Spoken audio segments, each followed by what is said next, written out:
Hi, so today we are making Akara. Sorry, my cousin is making Akara. I'm videoing. So, she went to the market to get beans that she wanted to make Akara. She said she's going to make at least enough. She'll get beans that, because we usually make like a full bucket of Akara. There's one bucket we used to store our Akara in that will last us at least 3 weeks, sometimes 2 weeks or so. We have put it in the freezer. Only for her to buy the beans finish, and she came back and she was like, everything is expensive. I've forgotten how much she bought these beans. Everything is expensive. Look at how small the beans is. You will later see the beans. Usually we do way more than this. Just look at, we do way more than this. You can see the ends of the rubber. The beans is not much at all. So this is her process of making Akara, which is very, very good, and is a nice method too. Easy too. So she's washing the beans and she's going to get it clean before she pounds it. There's a video of me on YouTube Shorts where I asked, how do you wash your beans? I will add that to this video. Like, I'll put a part of it to this video so you can see.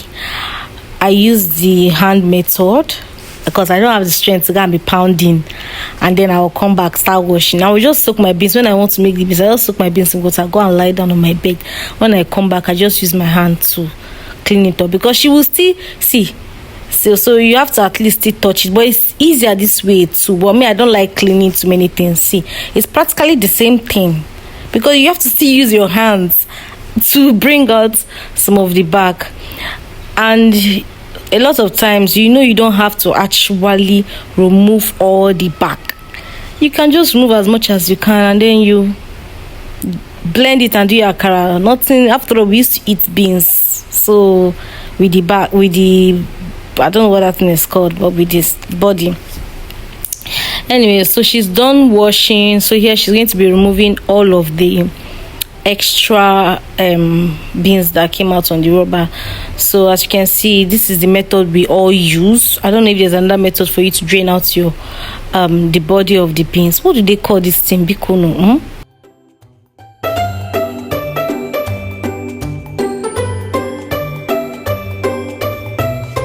So this is me eating because I was tired. I left out, went to go and eat. So I came back. She was cutting onions by this time. She wants to peel the back, and she has a special way where she does her own. So it's easier because this method will save you your blender. If you don't have a strong blender, I feel like you should go with this method that she's doing. Even if you have if you don't want to stress your blender, like you don't want to overuse your blender. So what she's doing here, what she's going to do is she's going to add the onions and I think her pepper in her blender, and she's going to blend it first before she add her beans. So this is actually a very good idea. So you don't have to like stress your blender because of the beans and all of that, because she didn't really soak her beans for it to be a bit soft and everything. Me, usually I will just soak the beans because I don't want, my blender is not that strong, but her blender is strong though. My blender is not that strong, so I'll leave my beans in water just for a bit, not for so long, because you don't want it to be like water to enter inside too much. So you want it to be just a bit soft.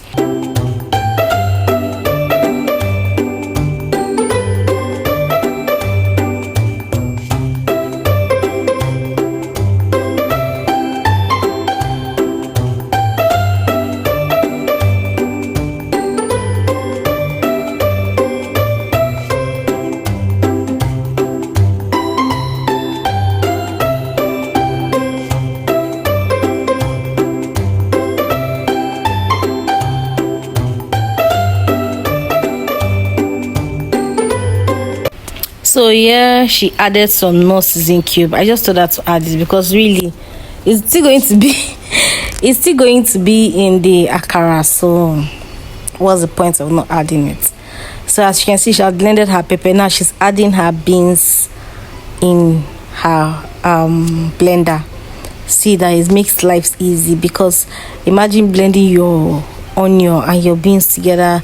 Your blender is trying to crush the beans, it's trying to crush the onion. Too many things will just be happening. So you see, makes life easy. And voila, she's done with her first batch. And remember, don't put too much beans in your blender. You want it to be as smooth as possible. She still continue blending this. Don't mind that I cut the video. She still blended it for a while. Like, you want your beans to be smooth as possible. So don't put too much. That way you're not overworking your beans, your blender. Do you get? You know, it was such a delight that I'm not cooking and recording at the same time, because usually, oh my god, I have to be controlling the camera, I have to video here. But imagine someone holding the phone for you and you're just doing what you want to do. This is so much better and exciting. I think I will try to be getting people to just hold the phone for me while I cook. That way you're just moving around, especially when I'm doing long videos like this, because it's really exhausting trying to do long videos and then you have to move from one place to the other. Just like now, from here I have to move my camera because I'm using one phone. And the truth of the matter is that I did not really take this video in serious, because as you can see, I did not use any lights apart from the kitchen lights. I did not take any additional lights. I had ring light, but I was not really, I was just like, I beg, let me just do it. Maybe say I do the video. But that's how, when I was feeling it and I really liked it.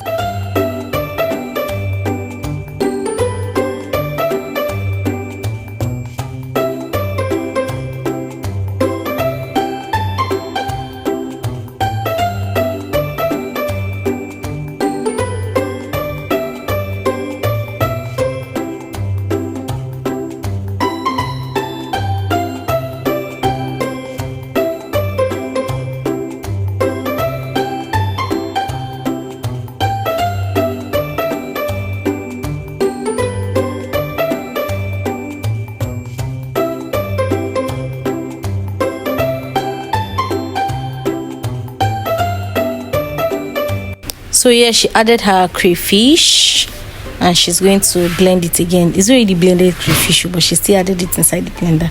Just makes mixing easy. You understand? Instead of you mixing and mixing and mixing. So she's adding her season cube, her powder season.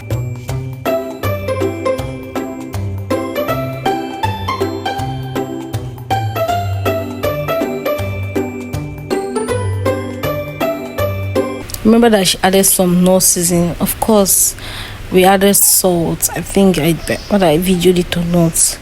And you can add more seasoning. You just have to test it to make sure it's actually good. You can add more seasoning to your taste depending on how much you like seasoning.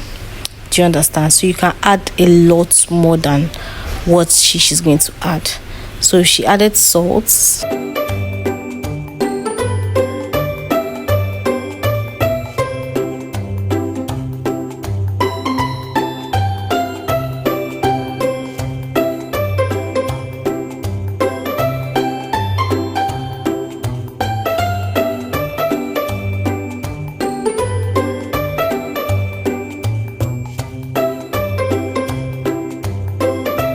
So here she's frying the akara. You have to flip your akara.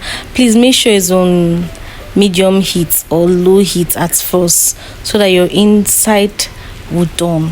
At least, like, put your oil on fire, allow it to be very hot, then you reduce your fire very, very well, like reduce it to the lowest, then wait a bit, not too long, like wait like 10 seconds, then you put your akara, your beans, into your frying pan. Why I'm saying this is because a lot of people fire is like okumo, so the fire is so hot. When you put your akara, it's brown immediately. When you put your beans, it's brown immediately, and then you flip it, it's brown. When they open the middle of the akara, they are seeing raw beans inside. You understand? So you don't want to be eating raw beans when you're supposed to be enjoying akara. So just reduce your fire. Reduce your fire, put your akara, leave it, let it just be brown like that. You flip it. You can be controlling the fire as much as if you know how to, but then you can put it on, increase it just a little bit, not too high, like when it's on extreme low. You can just increase it a bit so that your akara does not soak oil. Just shall make sure that it's frying like this, but at the same time your fire is not too hot. Do you understand? So in the beginning, remember to always reduce your fire, especially when it's getting too hot, because you don't want your akara to be raw inside though. You know all this gas, this thing, they burn like what, I don't know. You want your beans to done very well, so that when you're eating it, you know that you're not eating raw beans, you're eating proper fried akara. Okay.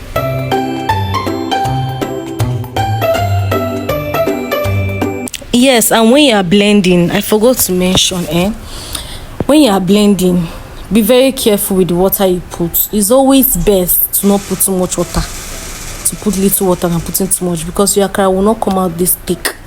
If you put too much water, it will just be flat in the frying pan. So you have to measure your water very well.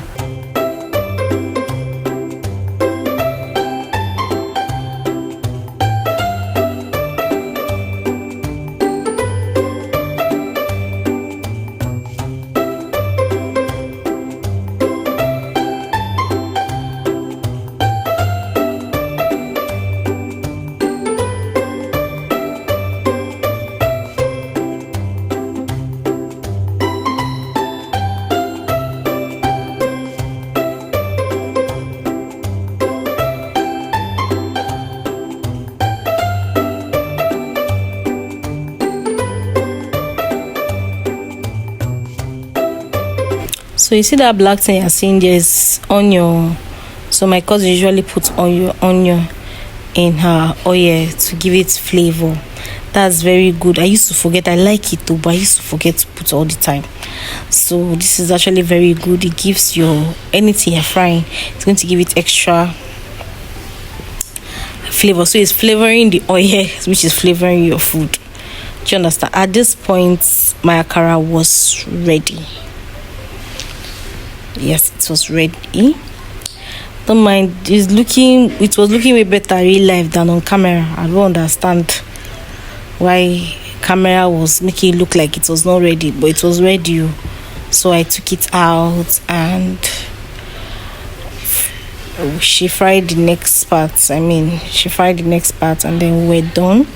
Please enjoy the rest of the video. Please, if you have any question, if you want me to help you with anything, you can leave a comment down below.